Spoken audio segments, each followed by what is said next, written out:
मैं बहुत दिनों से एक ऐसी जगह की तलाश में था जहां मैं खुद को नेचर से कनेक्ट कर सकूं। एक ऐसी जगह जहां के लैंडस्केप, लस ग्रीन वैली और वाटरफॉल सच में इस जगह को बेहद ही खूबसूरत बनाते हैं। इसी खूबसूरती को एक्सप्लोर करने के लिए मैं कोलकाता से लगभग 400 किलोमीटर का सफ़र तय करके पहुंचता हूं झारखंड की राजधानी रांची में। हेलो दोस्तों, नमस्कार। मैं ऋषभ आप सभी का स्वागत करता हूं फिर से एक नए वीडियो में। उम्मीद करता हूं आप सभी स्वस्थ होंगे, मस्त होंगे। दोस्तों, फिलहाल अभी मैं पहुंच चुका हूं झारखंड की राजधानी रांची में और आज मैं रांची में स्थित कुछ फेमस टूरिस्ट स्पॉट को एक्सप्लोर करने वाला हूं। और आज के इस वीडियो में आपको कंप्लीट इन्फॉर्मेशन भी देखने के लिए मिलेगा कि आप यहां पर कैसे पहुंच सकते हैं, होटल के यहां पर क्या क्या ऑप्शन देखने के लिए मिल जाते हैं और यहां पहुंचने के बाद आप किन किन स्पॉट को एक्सप्लोर कर सकते हैं। तो सारा कुछ इन्फॉर्मेशन आज के इस वीडियो आपको देखने के लिए मिलेगा। उससे पहले दोस्तों, आप अगर हमारे चैनल पर नए हैं, वीडियो अगर अच्छा लगे तो प्लीज एक लाइक और चैनल को सब्सक्राइब करना मत भूलिएगा। रांची तक पहुंचने के लिए आपको हावड़ा से बहुत सारे ट्रेन मिल जाएंगी जिनके नाम मैंने डिस्क्रिप्शन में प्रोवाइड किए हुए हैं। और अगर आप बाई फ्लाइट आ रहे हैं तो आपको रांची के बिरसा मुंडा एयरपोर्ट तक पहुंचना होगा। यहाँ पहुंचकर आपको होटल्स के काफी सारी सुविधाएं उपलब्ध मिल जाती है। आप अपने कंफर्ट के अकॉर्डिंग एसी और नॉन एसी रूम बुक कर सकते हैं। यहाँ पर मिनिमम जो नॉन एसी रूम के प्राइस है वो यहाँ पर 800 रुपए से स्टार्ट होते हैं और कुछ होटल्स के नंबर मैंने डिस्क्रिप्शन में प्रोवाइड किए हुए हैं। इसी गाड़ी से आज हम लोग पूरा एक्सप्लोर करेंगे। 1 डे टूर प्लान है और फिर हम लोग को रात का जो ट्रेन है उससे पकड़कर फिर हम लोग हावड़ा भी पहुंचेंगे। तो फिलहाल अभी चलते हैं, एक्सप्लोर करते हैं और आपको भी वर्चुअली दिखाते हैं कंप्लीट इन्फॉर्मेशन के साथ। यहाँ पहुंचकर जो हमारा पहला टूरिस्ट डेस्टिनेशन था वो था दसम वाटरफॉल, जिसकी दूरी रांची रेलवे स्टेशन से लगभग 35 किलोमीटर है।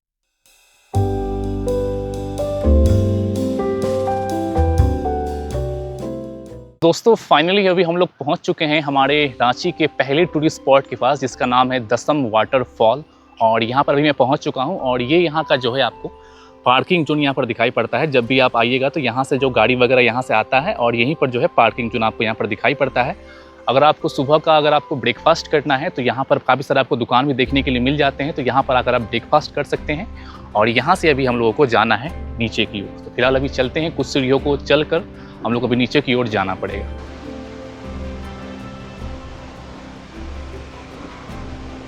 फाइनली दोस्तों, अभी दसम वाटरफॉल के पास अभी मैं पहुंच चुका हूं। अभी आई थिंक नीचे में जाने का जो रास्ता है अभी बहुत ही तेजी से जो यहाँ पर जलधारा बह रही है, इस कारण से मुझे लग रहा है कि नीचे जाने का जो रास्ता वो अभी बंद किया हुआ है। और यहाँ पर कुछ बंदर भी आपको वहाँ पर दिखाई पड़ रहे होंगे, अगर आप देख पा रहे होंगे तो। और यहाँ पर भी एक बंदर है और यहाँ पर आपको जलधारा दिखाई पड़ रही होगी। वाटरफॉल बहुत ही अमेजिंग लग रहा है ये झारखंड का दृश्य। घने जंगलों और कांची नदी पर स्थित यह झरना 144 फीट की ऊंचाई से नीचे की ओर गिरता है, जो प्राकृतिक की सौंदर्य का एक अद्भुत दृश्य दिखाता है। मॉनसून के समय में इसकी खूबसूरती और झरने का पानी और भी तीव्र हो जाता है, जिसे देखने के लिए बहुत दूर दूर से पर्यटक यहाँ पर आते हैं। झरने का पानी नीचे की ओर गिरते वक्त 10 प्रकार की धाराएं बनाता है, जिसके कारण इसका नाम दसम वाटरफॉल पड़ा है।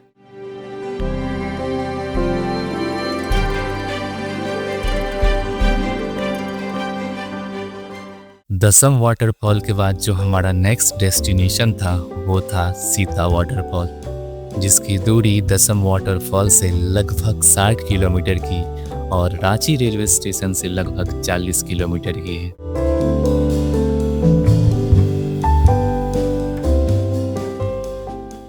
सो दोस्तों, फाइनली अभी हम लोग सीता फॉल के पास अभी हम लोग पहुंच चुके हैं और दसमा वाटरफॉल से जो सीता फॉल की जो दूरी है वो लगभग 60 किलोमीटर के आसपास की है। तो आपको गाड़ी से लगभग 1.5 से 2 घंटे का समय लग जाता है। और जब आप यहाँ पर आइएगा तो आने के बाद यहाँ से जो है आपको यहाँ से टिकट लेना पड़ता है। इस प्रकार का टिकट आपको मिलेगा। पर पर्सन का जो है 20 रुपीज़ का चार्ज पड़ता है। और यहाँ से जो है हम लोग अभी जाएंगे सीता फॉल के लिए। सो फिलहाल अभी चलते हैं। यहीं से जो है झरने का जो है यहाँ पर वाटरफॉल का आवाज़ यहाँ पर आ रहा है। और फिलहाल इस प्रकार से ही जो रास्ता आपको जाने का यहाँ पर दिख रहा होगा सीता वाटरफॉल का। तो फिलहाल अभी चलते हैं और आपको दिखाते हैं सीता वाटरफॉल कितना ज़्यादा खूबसूरत दिखाई पड़ता है फिलहाल अभी के समय में। अभी सबसे निचले हिस्से की ओर अभी मैं आ चुका हूँ और लगभग सीता फॉल तक पहुंचने के लिए आपको 200 से 300 सीढ़ी आपको नीचे जो है नीचे की ओर चलकर आना पड़ता है। और यहाँ पर अभी हम लोग पहुंच चुके हैं सीता फॉल के पास में, और यहाँ पर आपको जो है वाटरफॉल दिखाई पड़ रहा होगा, सीता वाटरफॉल। एक बहुत ही अमेजिंग जो है यहाँ से व्यू दिखाई पड़ रहा है। झारखंड के प्रमुख पर्यटक स्थलों में से एक सीता जलप्रपात का सीधा जुड़ाव माता सीता से है। प्रचलित मान्यताओं के अनुसार वनवास के दौरान माता सीता ने भगवान श्री राम और लक्ष्मण के साथ कुछ दिनों तक यहीं पर निवास किया था। इस दौरान सीता माता इस जलप्रपात के पानी से अपने दिनचर्या का सारा काम किया करती थी। यही कारण है कि सीता जलप्रपात न केवल पर्यटन की दृष्टि से बल्कि धार्मिक दृष्टिकोण से भी झारखंड का एक प्रमुख पर्यटन केंद्र है। आपने ड्रोन शॉट तो देख ही लिया होगा। अब हम लोग जा रहे हैं जोना वाटरफॉल को एक्सप्लोर करने के लिए, जो कि यहाँ से लगभग आई थिंक 5 किलोमीटर के अराउंड पड़ता है। फिलहाल अभी चलते हैं जोना वाटरफॉल, और वहाँ पर भी जाके आपको ड्रोन शॉट दिखाएंगे अगर वेदर अच्छा होता है। तो यहाँ तक तो वेदर अच्छा था, अब देखते हैं जोना वाटरफॉल में क्या हो पाता है।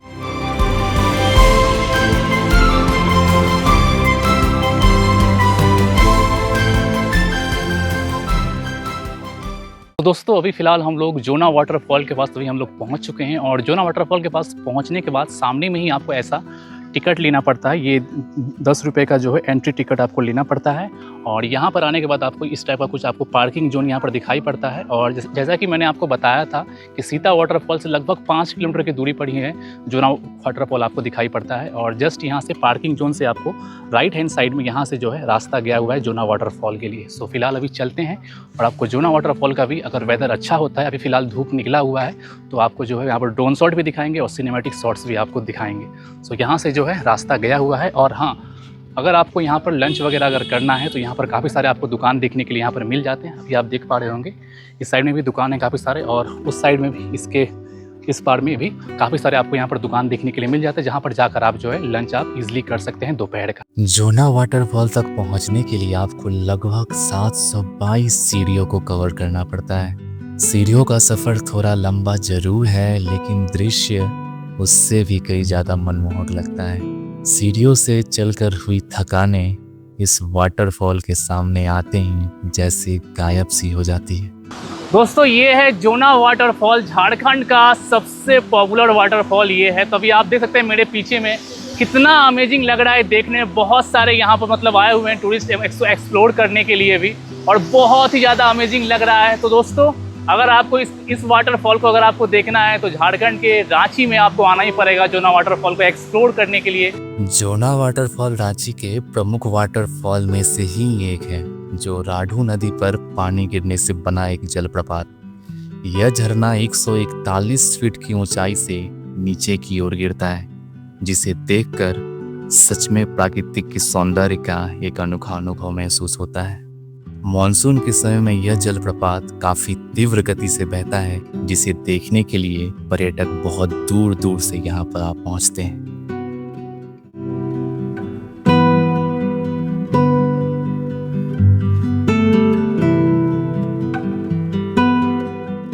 जोना वाटरफॉल को एक्सप्लोर करने के बाद हमारा नेक्स्ट डेस्टिनेशन था हुंद्रू वाटरफॉल, जिसकी दूरी रांची रेलवे स्टेशन से अप्रॉक्सीमेट 40 किलोमीटर और जोना वाटरफॉल से अप्रॉक्सीमेट 30 किलोमीटर की थी।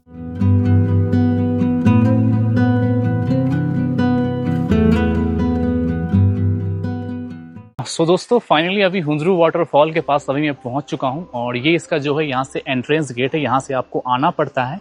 बट यहाँ पर क्या अमेजिंग चीज़ यहाँ पर आपको देखने के लिए मिलता है, यहाँ पर आपको 745 सीढ़ियों को आपको मतलब नीचे की ओर जाना पड़ता है। उसके बाद आप जो है हुंद्रू वाटरफॉल के पास पहुँचते हैं, और आते वक्त आपको क्या करना पड़ता है, यहाँ पर आपको टिकट लेना पड़ता है इस प्रकार से, जो वहाँ पर आपको टिकट लेगा, उसके बाद आपको एंट्री मिलता है, और पार्किंग चार्ज भी इसे मतलब इंक्लूड रहता है।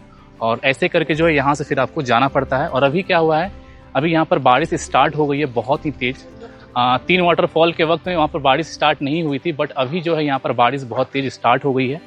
और एक इम्पॉर्टेंट बात आप लोगों के साथ शेयर करना था कि जो मैंने आपको चारों वाटरफॉल यहाँ पर आपको दिखाए हैं, इंक्लूडिंग हुंद्रू वाटरफॉल जो है, तो वहाँ पर आपको 4 बजे से पहले जो है आपको यहाँ पर एंटर कर जाना है। 4 बजे से पहले आपको हर एक वाटरफॉल में जो है यहाँ पर एंटर आपको कर जाना है, नहीं तो जो है यहाँ पर वाटरफॉल का जो गेट है वहाँ बैरिकेड जो है वो यहाँ पर बंद कर दिया जाता है। तो इस बात को आप ज़रूर से ध्यान में रखिएगा। और इस प्रकार से जो है अभी हम लोग को हुंद्रू वाटरफॉल की तरफ में अभी चल के जाना पड़ेगा। तो अभी लगभग 745 सीढ़ियों को अभी हम लोग को नीचे की ओर जाना है। सो अभी चलते हैं और आपको भी दिखाते हैं।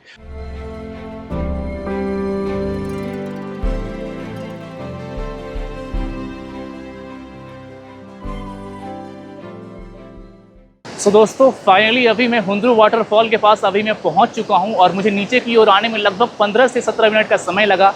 और यहाँ पर आने के बाद जो इसका जो व्यू आ रहा है इस वाटरफॉल का, हुंद्रू वाटरफॉल का, बहुत ही ज़्यादा अमेजिंग व्यू आ रहा है।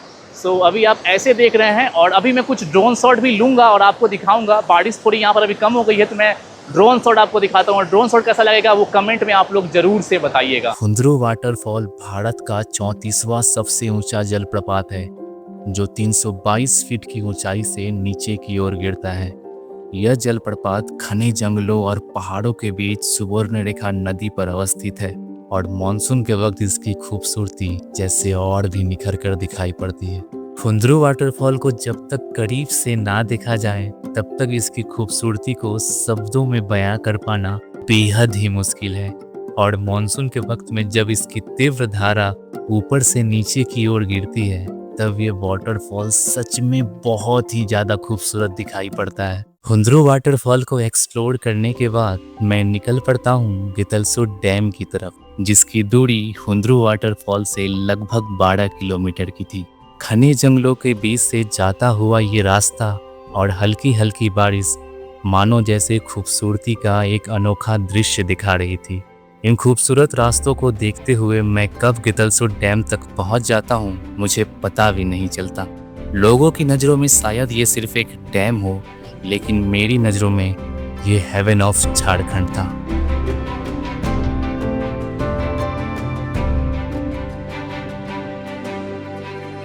मेरी नज़र जहां तक जा रही थी वहां तक सिर्फ पानी ही दिखाई पड़ रहा था और ढलते हुए सूरज की किरण जब इस पानी पर पड़ रही थी तो मानो ये किसी हेवन से कम नहीं था।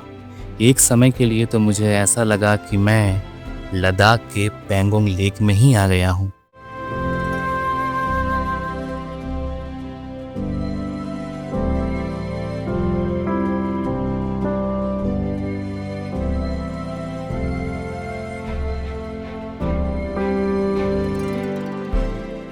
सो दोस्तों रांची का जो पूरा टूर प्लान था वो इन्होंने ही मुझे गाइड किया हुआ था। अपने गाड़ी से सारा जगह मुझे इन्होंने ही घुमाया है। आज का एक दिन जो मेरा एक दिन का टूर प्लान था और इनका नाम भगत जी है। आप लोग आइए रांची में समझे ना, और जो भी घूमना है हमसे कांटेक्ट कीजिए। मेरा मोबाइल नंबर है 9234379364। और वीडियो में यहीं तक था दोस्तों। वीडियो को मैं यहीं पर एंड कर रहा हूँ। वीडियो आप लोग को कैसा लगा कमेंट में जरूर से बताइएगा। अच्छा लगा हो तो एक लाइक और चैनल को सब्सक्राइब करना मत भूलिएगा।